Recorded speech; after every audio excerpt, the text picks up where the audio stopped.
Hi there. We're going to go for it now, and maybe a few more people join us during the session. Welcome everyone to Acquia Engage Share track. This track is about highlighting some of the successful customer and partner experiences. This particular track is called Go Premium or Go Home. Our speakers for this session today are Mohammed Bugner from Stage Entertainment and Richard Jones from Uvica. Without giving too much away, these guys are going to talk about turning Stage Entertainment's digital presence into a hit performance. So, over to you guys. It's next to that. Oh, you have to use that? No, it's next to you. Oh. There you go. Okay. Yeah, thank you very much for taking the time. Really appreciate it. I mean, there's lots of good stuff going on, so I can imagine. But there's been plenty of other stuff you could have joined today, including the Italian cuisine digital experience entry this morning. It's great. I already mentioned that. Anyway, so I'm Mohammed Bugner. I'm from Stage Entertainment. Stage Entertainment, we are the European counterpart to Broadway. We are for continental Europe, what Broadway is for the United States, or West End, UK. We stand for quality shows, quality show experiences. And if you want to treat yourself, then get all your loved ones into one of our shows. Every single of them is worth money. It's great. Don't miss out on a night out. So in about 8 seconds? Also. There's a reason to it, and I'll get to this later. Anyway, this session will be highly focused on change. So that's not really a new thing today. You heard a lot about change. There was a lot of talk about change going on. And I think transformation is just another facet of change. Yeah, you can actually pull and twist it every way you want, but then at the end of the day, change is change. It's always complicated. It always has a lot of different dimensions to it. And I'll go into why I call this Go Premium, Go Home in a second. To start with our why at Stage Entertainment, it is making moments magical. So, providing you with an exceptional, immersive experience. That is actually what we stand for and what we aspire to do. And the focal point for us, the center stage, is always with the audience. It's not really our shows, right? It's really like what's going on in the crowd, what's going on with the people. And that is something that is always has been the case for ages. So it's a very traditional business, obviously. It is, in its nature, it didn't really change so much, you would think. But if you look at the crowd from years ago and the crowd of today, there's quite a difference because people really moved on. They changed quite a lot. Now there's different expectations. They have different needs. They're just accustomed to different things in a different way. And that is something you have to acknowledge. Because in the end, those are the people you serve for. This is actually like why you do what you do, right? If those people are happy, then that's mission accomplished. And that's really always important to bear in mind with everything you do. And if you look at it, there were the good old times when you could actually make a distinction between offline and online. And you could say, if, as long as you have a nice theater, you have nice premises, you have some nice products and services, it's good enough to be present online, as long as you have something online, so people can find you. So it was more important to be found by Google, for example, or any other search engine of your preference, and to be found than having a great experience, a great premium destination as such. But those times are over. If your online presence, if your destination where people try to figure out what you have to offer, try to figure out if it's worth spending time with you, spending their money with you, if this is not living up to expectations, then it doesn't really matter if your offline experiences are great, fantastic, the venue is great, the show is great. It doesn't really matter because it will actually shed a very bad light on the brand and the premium experience that you aspire to have and to provide to your customers. So this is why the whole session is called Go Premium or Go Home, because there's no point in creating an online destination like a website portal and not aspire to be premium. There's literally no point in doing that. you better don't do it. It might actually damage your brand if this is like what you think. If you think you can just use it as a byproduct, then you better just stop this altogether. It might be really against what you hope to get out of this. So that's really an important thing to bear in mind, that people want great content, they want relevant content, they want relevant experiences, they want great customer service. They want it now, they want it on their mobile phones, they want it everywhere. So that is just the expectations that you have to live up to. And it all has to be interlinked. And that is modern day's reality. And that is the main theme and the main change driver for us, to actually rethink about how we think about our online premises. Because currently, they're really motivated, coming from a way where doing your offline print and porting this over to online was good enough. But as I just said, that's no more the case. We live in a different world. Customer expectations have changed, so you have to change. We certainly have to change. Well, I don't know about you. So who here is actually involved in change initiatives? Raise hands, please. Are you the change initiators? Raise hands. Okay, not so many. Okay. If you're not the change initiators, are you rejectors or are you change agents? Change agents? Oh, I thought you were a rejector, 100%. Anyway, but it's a thin line, because reality is that change is tricky and nobody is 100% change agent or 100% rejected. Even if you are the one initiating the change, like me, there will be always a little doubt left. There will be always like some uncertainty, some, wait a second, should we really do this? Is it really worth the risk? Are we on the right track? It is just natural. It is a natural human way of acting, thinking, being, right? There is a strong bias for status quo, and of course risk aversion is part of who we are. So that is something that you always have to bear in mind. There will be tough times. As soon as you go on a change journey, there are some tough times ahead. It's just part of the deal, but it's part as well of the deal to actually go out of your comfort zone and face these challenges as they come along. And the fact is that how things go from a society point of view are not really acting in your favor. So used to be that people had a pretty short fuse, 12 seconds in 2000, now we're with 8 seconds. So you know the statistics probably, so the goldfish outdoes us in many aspects, maybe, okay, well you can argue about this, but truth to the matter is that people make up their minds very quickly, right? So you all made up your mind about like what you think about this already. Yeah? You might pretend that you're still in a mode of let's give this guy a chance, maybe he has a point, blah blah blah. But reality is subconsciously you already made up your stance. You know already if you think this is crap or not. So excuse my friend.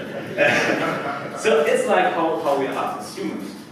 And it's getting worse and worse. And this is why you really have to live up to this, right? So you cannot have a static digital premise that is sculptured by the idea of having like a strictly rigid print kind of format for a website. No, it has to be highly adaptive, it has to be flexible, it has to reflect your context, your intention if you know about the person. It has to take into account a lot of things. Think about the time of the day, the weather. In our business, the weather is crucial. It is like, if there's nice weather, that's the worst for entertainment business. People don't go into theaters with nice weather. So I think London is the perfect market for us.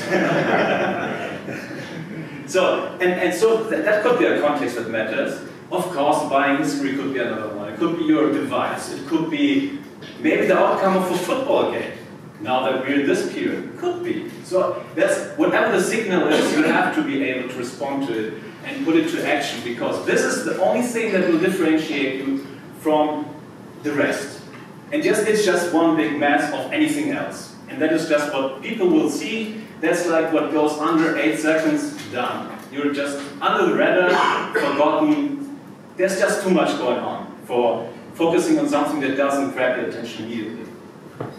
And 95% of purchasing decisions are based on emotions. Well, okay, I'll spare you like the typical wife husband kind of jokes and this, but the truth of the matter is, as I said, the way to actually making the purchase always goes by emotions. So that is always the first entry. If you cannot go via the emotional connect, forget about making the sale. It's not going to happen, right? So, and this was always true, and nowadays, yeah, you can even substantiate it. There's plenty of data out there. Just use some open statistics from Google Analytics, etc. There's plenty of data you can rely on, and that will tell you emotions really matter. And even some big players out there, you wouldn't actually connect to emotional commerce. Looked into this. Amazon Spark, for example.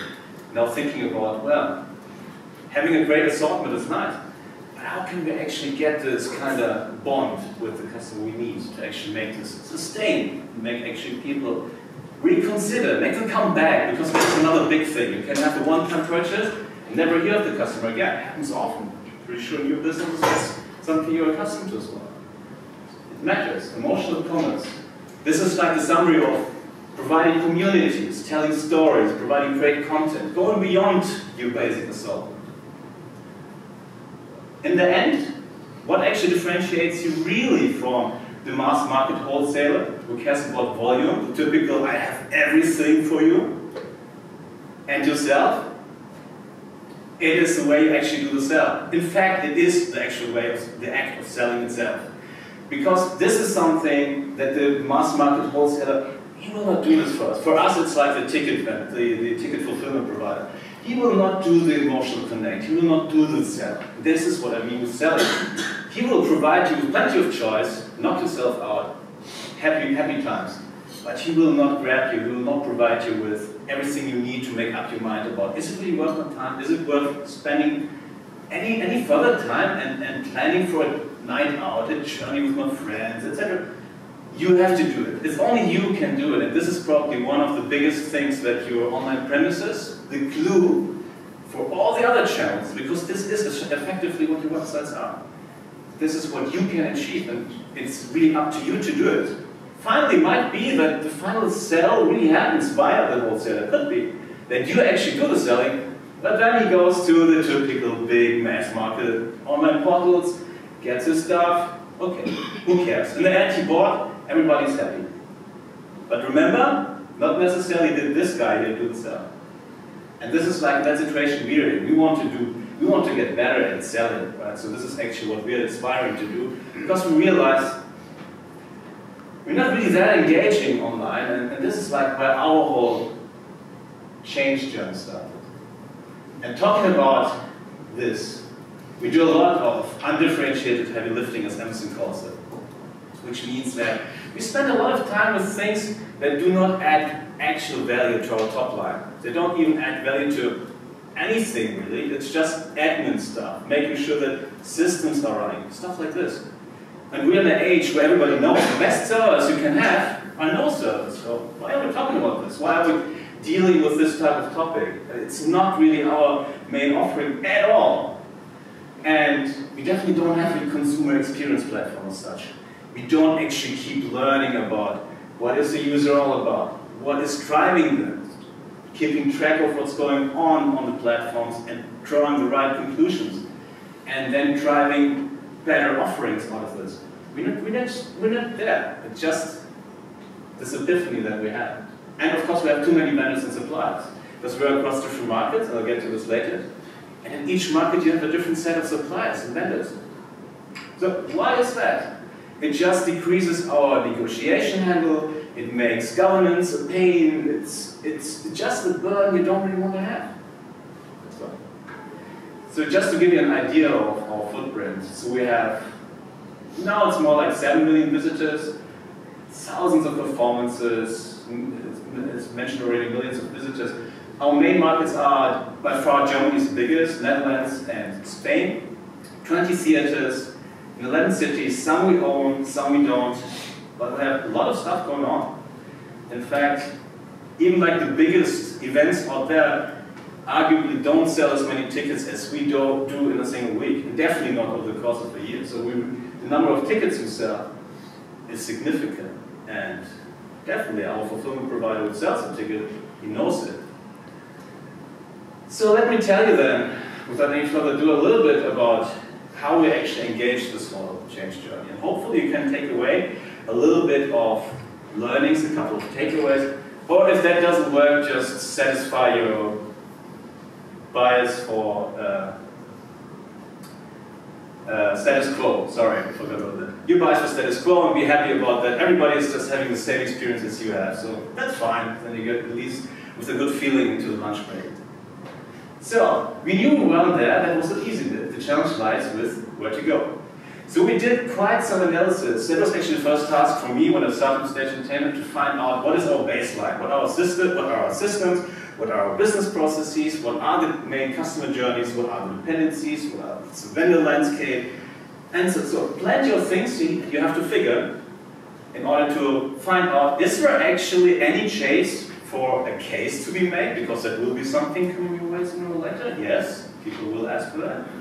And you need to know for this exactly what's going on. So, so there was a lot of analysis, and what actually precedes the next step was doing, which is getting everybody together for a round table and doing some ideation, finding the best things to do with the biggest impact, finding the low lows and even better the low highs, was really doing a stakeholder analysis, an impact analysis, a organizational heat map, a force field analysis. All these things you need in order to know exactly who you're dealing with, because you can perfectly miss out on stakeholders. You can forget about stakeholders, but these stakeholders will not forget about you, for sure. So you have to bear this in mind. So this is what we did. We actually involved them, really important. Get them engaged and get them take ownership immediately. For us, those were the functional leads, the people who run the websites every day. And we figured together, and that is actually something important as well. The people you find in the organization, no matter how long they are with organizations, don't assume that they're stuck in their old ways. Probably they have plenty of great innovative ideas just sitting there. They just couldn't put them to action. There was just not enough incentive, not enough pain or gain from that point of view. Maybe they couldn't make the case, but they have these great ideas. So you have to tap into this rich of experience and everything that these people can actually bring to the table by doing some brainstorming, and no ties attached. Everybody can say whatever he wants. There's nobody in the back and punishing you if you say something politically incorrect. No, just put it out. And we found out, yeah, personalization experimentation, top topic for all the reasons I already mentioned. You have to have a solid platform as a service. We don't want to be the heavy lifting force. It has to be reliable, durable, and fact is, we do already 60 to 85% sales online. So that actually undermines how important our online sales, our online presence is actually to us. And finally, there's of course a strategic direction, which is one company, one platform. So this thing, this whole project, this whole change initiative falls perfectly into this. And as I said, you need to do a business case, you need to do some research to think about the benefits, about cost cutting you can do, and other things.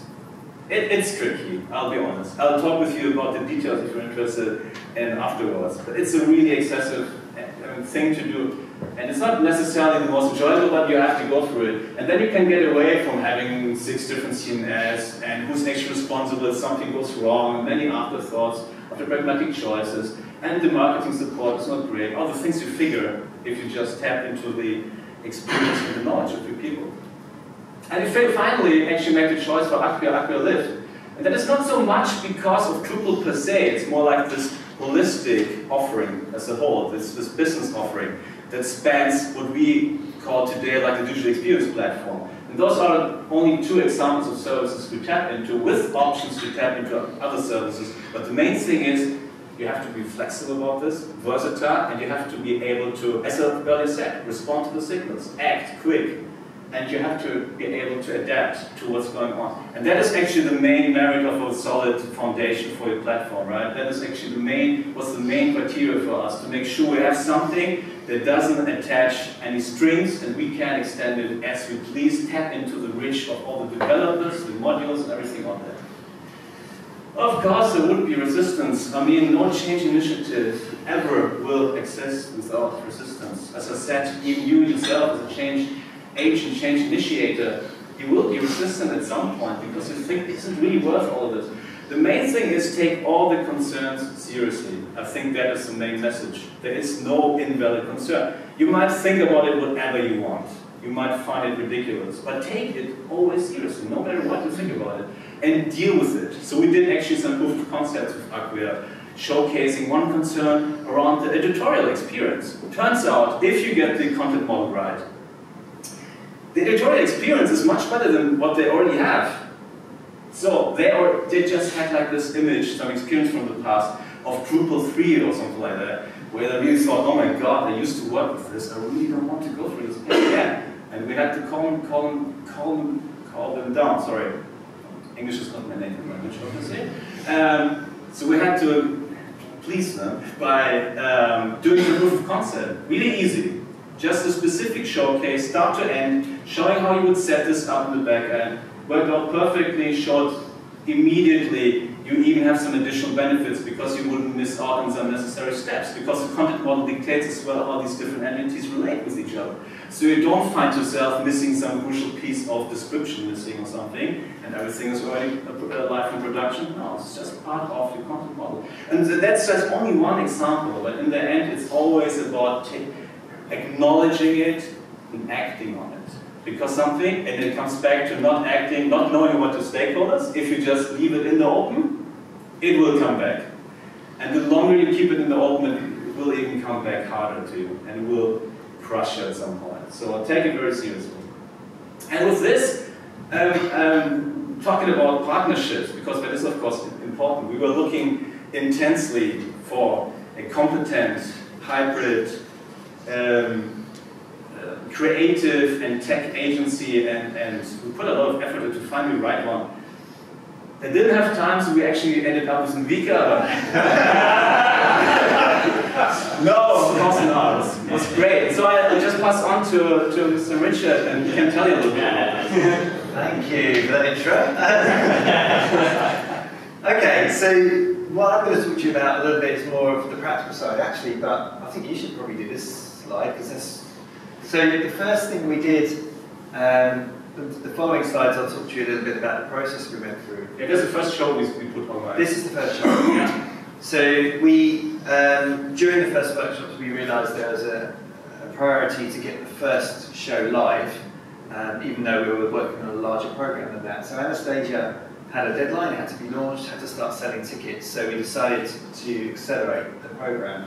So Anastasia was the first site we launched on the platform, and you can see some nice stats, if I'm not standing right in front of it.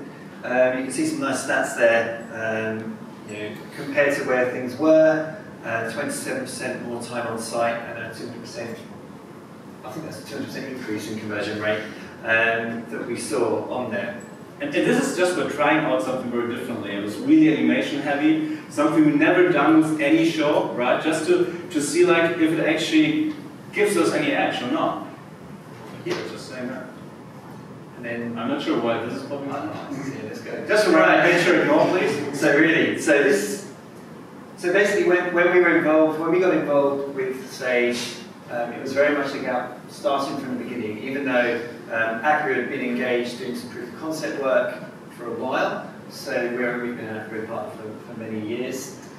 So what it was for us, we were looking to build something that could support all of these country sites in a standardized way.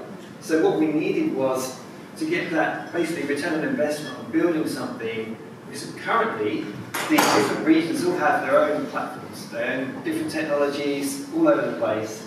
So what we were looking to do was bring everything together so that each country has a consistent experience.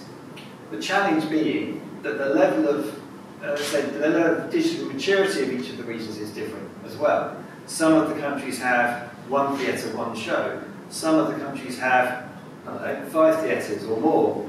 And so there's a huge difference in not just the manpower, but also the experience of those teams.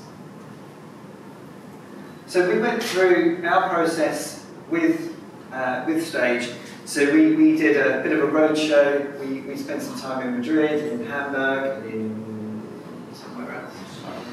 Anyway, this thing's a bit of a blur. So what we went through is a set of workshops where we start always with our projects thinking about why are we here? What's the business goal? And looking at the KPIs that we need to deliver to, so that we understand that everything that we do is driving towards those goals.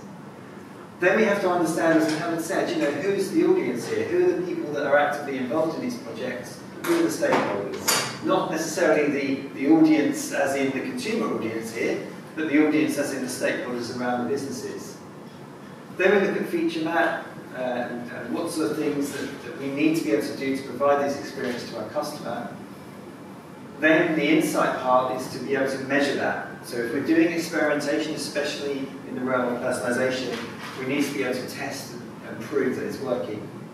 And it's really only then that we start thinking about the actual technical delivery on the Drupal side of things, and then we get into our sort of MVP, finding an MVP. In this project, we actually came up with two concepts. I say we came up with. We used the MVP, minimum viable product, what was enough to get Anastasia launched.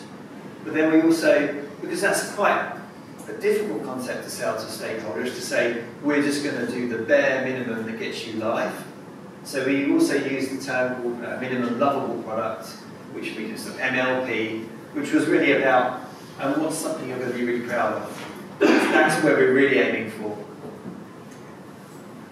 And our process, as I'm sure you'll be very familiar with these kinds of things, we try to get people together. This is in our London office. We bring all the stakeholders together, apparently with Big and Haribo, and then we've got lots of things stuck up on the wall there as people are coming up with creative ideas. So we work through these workshops so people are fully engaged with the process, feel like they're involved and their opinions matter. And so what you're seeing in this room is the German stakeholders, the Spanish, the French, and the Dutch stakeholders all together in a room, again with very different perspectives and a slightly different way their audiences behave as well. And we're trying to come up with a central agreed route. And I don't know, these probably won't be super legible, so I'll just talk you through, but this is some of the process that we go through. And my focus very much when we do projects like this is to think about the content model and really, really focus on the content itself, because in the end, we're building content management, and we're going to be using that to generate these experiences. So what we tend to do is we go through this process of defining the content types, and this doesn't necessarily have to be in Drupal at this point. It's saying, what is the content that we're representing here? How does it all fit together? What's the domain of this business? And then we think about the whole workflow of those different types of content. Where does it come from?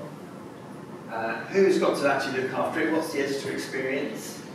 What's the workflow of that content, whether it comes to approvals and scheduling, that sort of thing. And only then do we think about how does the actual user or customer interact with that content, whether it comes to social sharing and so on. Then we think about personalization. And then finally, we think about all the places this content can be used. And this is critical because we're not just building websites anymore. I think we all realise that now. It used to be that we just thought about desktop, then we had to start thinking about tablet and mobile. But now there's a manner of places that this content can be deployed to. In the case of Stage, you've got things like in-theatre displays, which you might want to reuse that content. You've actually got back-of-seat displays in some areas, which have got different types of content that we can actually use as a way of engaging with our customer. And this comes, the output of our workshops ends up looking something like this. And what this is us thinking about how does all of the content fit together. So what we do is we start by thinking about what's the thing, the sort of the central hook for this whole business or the whole domain. And of course that logically is the show. So we start with the show and then we think about how the show can possibly relate to all these other aspects. So the show is going to be hosted at a venue, which is within a region. These venues have partner restaurants and hotels and that sort of thing. The show itself has performances, and those performances have availability, which gets into the depths of seat maps and seat blocks and seats, to the realms of each seat having its own 360 image, so we can see from buying that ticket what I'm going to actually see in that theatre. We know that a show has roles and they're performed by people, actors, actresses. And then on the PR and the news side, there's going to be reviews, press reviews, news, and that sort of thing. So we go through this process, and the idea, or at least where I like to feel we get to, is a place where an editor, when they come to do something, make some new content on the site, they're making one of those specific things. They're not so much thinking about the design, because the design of this whole thing, when it fits together, is very much about how, it's not, you don't design this every time, it's about how all this content fits together. And when we go into something quite specific, like a show, probably one of the more complex ones, again, you're looking at breaking this stuff down. We're well away from the land of WYSIWYG editors now. We're well away from that. We're in a place now where you want to be adding very, very specific types of information. And therefore you can have all these different ways of viewing that content. So this show, I can add all this information. I can add things like the dates, when it goes on sale, when it's going to close, categorization, how many performances are left, everything there is to know about tickets. There could be all sorts of other related content like news, lyrics, audio playlists, all that kind of stuff. So we join all of that together, but the theory is I could have a view of that show that uses any small piece of that. So if I've got a list view of shows, I might just show the teaser media and the trailer video or something like that. Whereas if I'm dealing with the back of the seats display, it's still a show, but maybe I want to show more details about the actors in the play. So there's all these sorts of ways. So by breaking the content down like this and going through this education process of how to think about structured content and how it all works together was really the key to this. To bring people to this common understanding, no matter what region and what country they were in, their product is the same. And often what this is about is coming up with the right vocabulary, because what we call a show was probably one of the trickiest ones, because some regions said it's a musical, some said, well, not everything's a musical. So is it a show? Is it performance? No, performance is the individual date. So you go through this process and you eventually get to a place where everyone has an agreed terminology. And what this allows us to then do is to think about the personalisation of this. Because by breaking this content up in this way, we can personalise it for the user. We can determine, for example, if they are, if they've gone to see certain maybe family-friendly kind of productions, then we can offer them different types of things. If they're going to be in Hamburg, or we geographically locate them to Hamburg, and we've got shows with tickets outstanding and it's still available that night, then we can personalise that experience. So we do another set of workshops with them. We think about the signals. What are the things that we know about the customer, i.e. could be geographic, could be time of year, could be time of day, all sorts of things. We then match those to persona that we develop, different types of people that might be our potential customer groups. Then we think about where within the site experiences we are offering that personalisation. So it might be on landing pages, home pages, within the show page itself. So for things like Anastasia, there's a quite engaging audio story, CSS animation, all that kind of stuff. But once you've seen it, you probably don't necessarily want to see it every time you go to the site. So we can take information like that and adjust the experience a little bit more to make it the best experience for the customer, to drive them towards the goal, which is for them to attend the show. And then we look at engagement, we look at measuring these tests that we're doing to make sure that things work. So we use Lift for this, on a sort of recap of what I just said. You know, if we can pick up all sorts of patterns, the patterns that the customer's not even necessarily aware of. If it's the same director, shows they tend to like, they might not realise it's the same director. But we can offer them shows that maybe are from that director in the future. We can identify where they are. If we've, you know, for example, if they're looking at a show in Hamburg, they're not looking in Hamburg. Maybe we can offer them transportation because there are bus companies and stuff that we have partnerships with. So all of these signals and all of these scenarios, this is where it becomes dynamic, and this is the sort of thing we're working with Stage to think about at the moment. Once we've got the foundation in, there's all these great ideas that we can try out and really push for. So this is an example of just a persona that we would develop. This isn't specifically a Stage one, but we look at that. These have been around for a while. You identify a type of person, a type of persona, and you put all of the metrics in for them. And then whenever we're developing a feature, we think about how it applies to this persona. How does this person react to this? What sort of devices are they using? And that sort of stuff. So taking this approach, we were able to very quickly launch Anastasia. The program of work that we've got is to build a platform for all of these productions and all of these regions. But there were reasons we wanted to get this one out quick. Mainly because once we were engaged in this process, we didn't want to build something completely separate. As we said, we want to experiment as well. Yeah. So I think it is something that you have to just live up to. Like once you actually go to, you have to embrace the idea of experimenting with certain ways of designing an experience or creating an experience that you wouldn't necessarily do any other way. And then just see like what happens. So it's a little bit trial and error, right? See like how well or not well it goes. In this case, it was a big success. So I think it's definitely worked. But of course, it could have been the other way around. You never really know, right? Yes, could have been that people don't really appreciate plenty of animation on the side. We drew a lot of learnings out of this. We can actually facilitate and use in the future to make some decisions about like, is that really an integral part of what we want to have for the shared foundation or not? So that's definitely an important takeaway. So from this, whilst we didn't have enough time to build the entire platform to do this, what we were able to do was prioritise the certain aspects that we needed to launch for Anastasia. So you'll see within this, it's a single show, but it does have a venue, and it does have cast, it does have news. So we were able to build out that content model, which is the initial foundation of everything.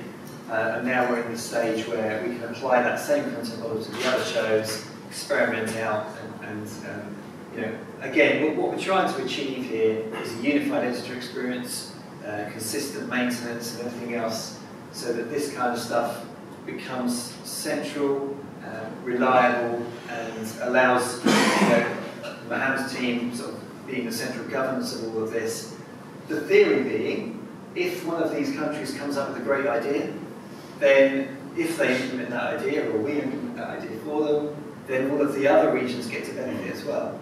So this is the kind of thinking that we've been working with them, to stop thinking in silos, as in they're just operating their own businesses, to much more thinking, well, hang on a minute, if you want to build a feature like this, let's talk to the other countries too, see if they're looking for something similar, maybe pool our efforts and thinking, so things like ticket lotteries and stuff that you see, all these kinds of ideas that can come in, and that's what the process has been for our workshops, is to get everyone to agree, what does a show page have to do? What personalisation scenarios are there?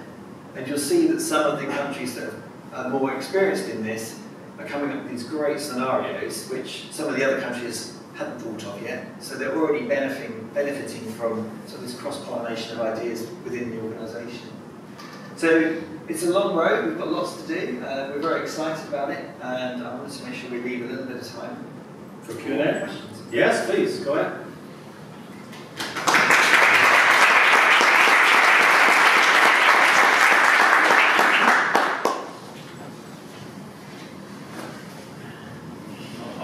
Is there anything you do different? Is there anything you've learned? Anything you thought of that you might change during this process? Change a lot of things. So you have to be more specific. One or two. What are two things might you change that you've done different? I think one important piece that is always misunderstood or not valued highly enough is that you have to work highly on the people side when you actually drive change. You might think it's a technology change, but changing people's mindsets, accepting their style of learning, accepting their culture, their beliefs, dealing with this, it's at least as big of an effort as the technology change. I would argue it's probably twice or 3 times the effort, because that is my experience. There goes so much time into this. So if I had to plan this again, I would definitely facilitate for more time to actually get people to accustom to the idea and do some more change management practice than I did. So I assume that people will follow the lead because they see the value and they just follow it and they understand it inherently, just because we're professionals. But truth is, again, it comes back to emotions, it comes back to how we actually tick as humans. You have to pay attention to this. And do not underestimate this. It's a big thing. And every change initiative is about people, organization, processes. I think it was more than 2, but I think it was a lot. Sure.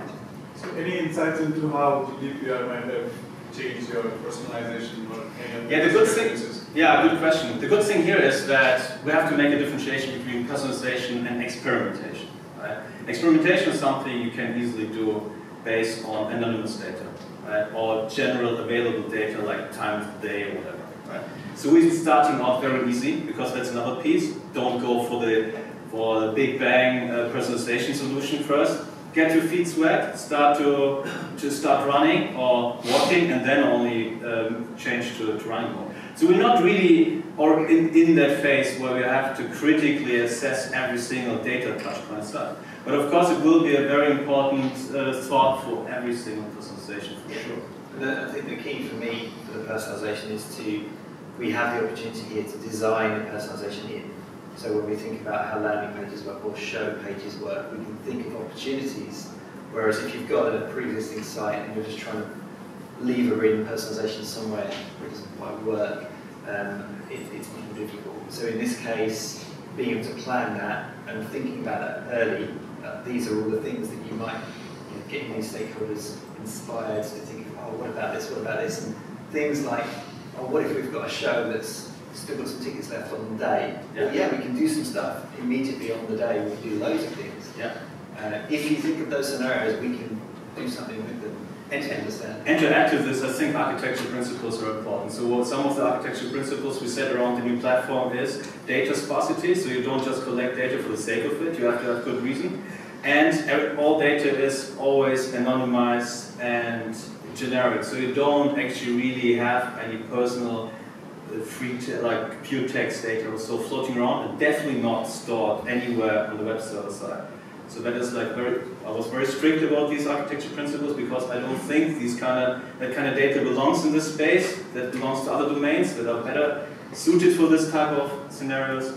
So it will be always a matter of using highly masked, transformed data. So you'll never see us like hopping around with email addresses and so on. I think we've got time for one more question. How have the initial bits of data that have come from your personalization analytics so far influenced how you've changed things or are looking at making those changes? Yeah, we're just about to actually use the data, really. So that might be more a question for you, because that's the next step. Well, actually, the initial phase of any implementation like this is to start collecting and not to jump too quickly to start analysing, because you want to have a good, solid, maybe a couple of months of data, especially when you're starting out. So yeah, that's exactly where we are right now. We've got really good data coming out of Anastasia, and that's influencing how we're looking at the future sites that will be rolled out next. So probably a bit of a woolly answer, but yeah, we are looking at that data now as part of the program. So I'd just like to thank you, Richard and Naomi, for doing this presentation. It's given us great insight into what you've been doing. Before we do the mandatory round of applause, can I just ask to make us better doing this next time, that you take 1 minute to fill out the survey that's on your chair. There's pens at the back. So once again, thanks very much, Richard.